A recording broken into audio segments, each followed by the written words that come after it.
حضور اقدس صلی اللہ علیہ وسلم نے ارشاد فرمایا،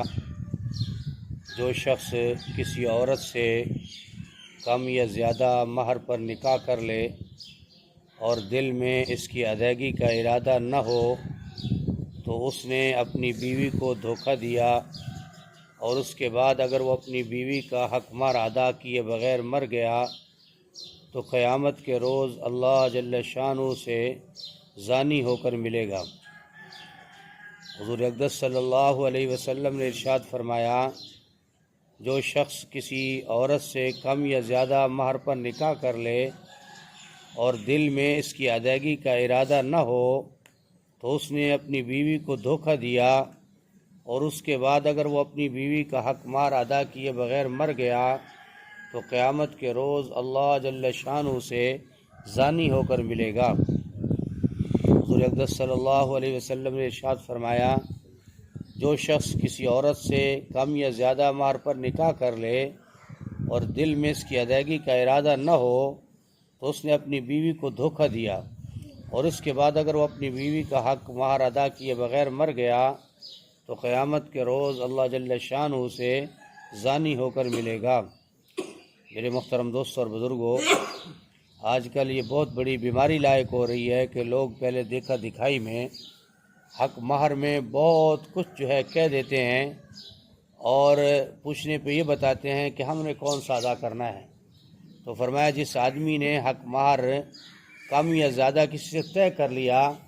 اس کا ادا کرنا ضروری ہے۔ اگر اس نے دھوکہ دینے کے لیے ایسا عمل کیا ہے تو حدیث مبارکہ سے یہ واضح ہو گیا کہ کل قیامت کے دن اللہ جل شانہ سے اس حال میں ملے گا کہ وہ زانی ہوگا کہ زندگی بھر زنا کرتا رہا ہے، کہ اس نے اس عمل کو بطور مذاق کے لیا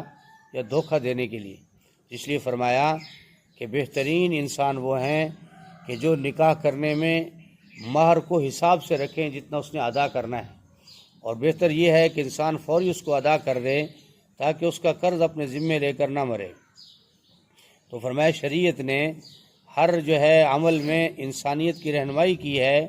مومن کی، مسلمانوں کی رہنمائی فرمائی ہے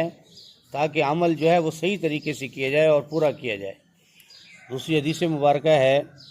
حضور صلی اللہ علیہ وسلم نے ارشاد فرمایا، مومنوں میں سے سب سے مکمل ایمان ان لوگوں کا ہے جو خوش اخلاق ہوں، اور تم میں سے بہتر وہ لوگ ہیں جو اپنی عورتوں کے لیے دوسروں سے بہتر ہوں۔ حضور صلی اللہ علیہ وسلم نے ارشاد فرمایا، مومنوں میں سے سب سے مکمل ایمان ان لوگوں کا ہے جو خوش اخلاق ہوں، اور تم میں سے بہتر وہ لوگ ہیں جو اپنی عورتوں کے لیے دوسروں سے بہتر ہوں۔ امام ترمذی نے اس روایت کو نقل کیا ہے۔ حضور صلی اللہ علیہ وسلم کی نگاہ میں فرمایا کہ مومنوں میں سے مکمل ایمان ان لوگوں کا ہے جن کے اخلاق اچھے ہیں۔ اخلاق اچھے سے مراد ہے، فرمایا کہ انسان اپنے اخلاق کو ہمیشہ بہتر بنائے اور اچھے طریقے سے دوسرے مسلمان سے ملے، گھر والوں سے ملے، باہر والوں سے ملے۔ فرمایا اخلاق اچھے ہوں، سب سے پہلے تو ان کو السلام علیکم کہے، پھر فرمایا چہرے کی مسکراہٹ سے ملے، اور فرمایا کہ جس کے اخلاق اچھے ہو گئے تو وہ ان کا ایمان کامل ہے۔ اور دوسری بات یہ فرمائی کہ اپنی عورتوں کے لیے دوسروں سے بہتر ہوں، اپنے گھر میں بھی فرمایا اچھے اخلاق رکھے، ایسا نہ ہو کہ باہر تو ہر ایک کو مسکرا کے ملتا ہے، گھر میں جاتے ہی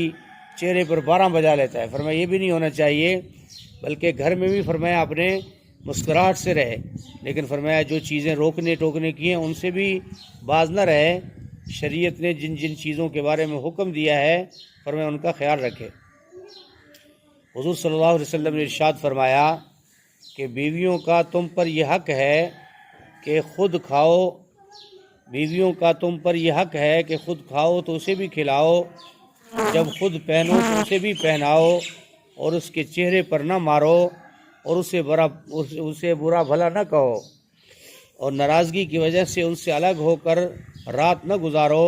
مگر ایک ہی گھر میں۔ حضور صلی اللہ علیہ وسلم نے ارشاد فرمایا کہ بیویوں کا تم پر یہ حق ہے کہ جو خود کھاؤ اسے بھی کھلاؤ، اور جو خود پہنو اسے بھی پہناؤ، اور اس کے چہرے پر نہ مارو اور اسے برا بھلا نہ کہو، ناراضگی کی وجہ سے اس سے الگ ہو کر رات نہ گزارو مگر ایک ہی گھر میں۔ یعنی اس حدیث مبارکہ میں بھی اللہ کے نبی صلی اللہ علیہ وسلم نے ارشاد فرمایا کہ خود جو کھانا ہے اپنی بیوی کو بھی وہ کھلانا ہے، جو خود پہننا ہے اس کو بھی پہنانا ہے، اور فرمایا اگر کوئی ناراضگی کا معاملہ بن جائے، کوئی مار پیٹ کا اگر جو ہے ضرورت پڑے کہیں، تو حساب کے ساتھ فرمایا اس کے ساتھ معاملہ کرو، اور فرمایا کہ اگر ناراضگی کی وجہ سے رات گزارنا چاہتے ہو تو اسی گھر میں کوئی حرج نہیں ہے کہ آدمی جو ہے فرمایا اپنی چارپائی کو اس سے الگ کر لے تاکہ اس کو تنبیہ ہو جائے اور آئندہ جو ہے وہ سمجھ جائے۔ اللہ پاک ہم سب کو یہ جو حدیث مبارکہ ہم نے سنی ہے، اللہ پاک ہمیں عمل کرنے کی توفیق نصیب فرمائے۔ الحمدللہ رب العالمین والعاقبۃ للمتقین والصلاۃ والسلام علی سید الانبیاء والمرسلین۔ اللہم انک عفو کریم تحب العفو فاعف عنا یا کریم۔ اللہم احسن عاقبتنا فی الامور کلها